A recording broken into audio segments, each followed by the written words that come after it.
બસનું કોઈ brake fail નથી, કેમ કે જે રીતે આવતી હતી ને એ રીતે ખબર પડી જાય કે બસ ફેલ, અને એ હાઈવેથી આવતી હતી, અંદર લોકો પર પેસેન્જર હતા. હાઈવે પર બસ બ્રેક ફેલ હોય તો હાઈવે પર એક્સિડન્ટ ના થઈ જાય, બરાબર. અને છેક સર્કલના આટલા એન્ડ પર બ્રેક ફેલ થાય એવું મેં માનવા રેડી નથી. આખું બ્રિજ ક્રોસ કરીને આવે ને તો બ્રિજ ક્રોસ પર જ પતી જાય બ્રેક ફેલ હોય. હું બાજુમાં હતો, બાજુમાંથી બસ આવી, બે ગાડીને લઈ ગઈ મને ઠોકાઈને. સ્પીડ સર્કલ બંધ હતું ભાઈ, સર્કલ બંધ હતું, બસ ફૂલ સ્પીડમાં આવી, સર્કલ ચાલુ થયું, લઈ ગઈ ગાડી.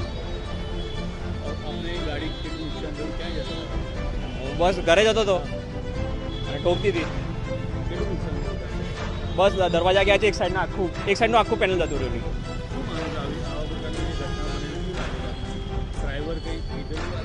ડ્રાઈવર પોતેલો જ છે, એને વાત કરે એટલે આખી સ્મેલ આવે જ છે, બરાબર. એટલે ડ્રાઈવર ડ્રંક છે જ, ડ્રંક ડ્રાઇવિંગનો કેસ છે. બ્રેક ફેલ છે એવું માનવા નથી રેડી. બ્રેક ફેલ એને ખબર પડી તો હેન્ડ બ્રેક મારતા બહાર કેટલી. કઈ બસ છે? જીએસઆરટીસીની બસ છે, ગવર્મેન્ટની બસ છે. મારું નામ ઝેનિલ પટેલ છે. Okay, thank you.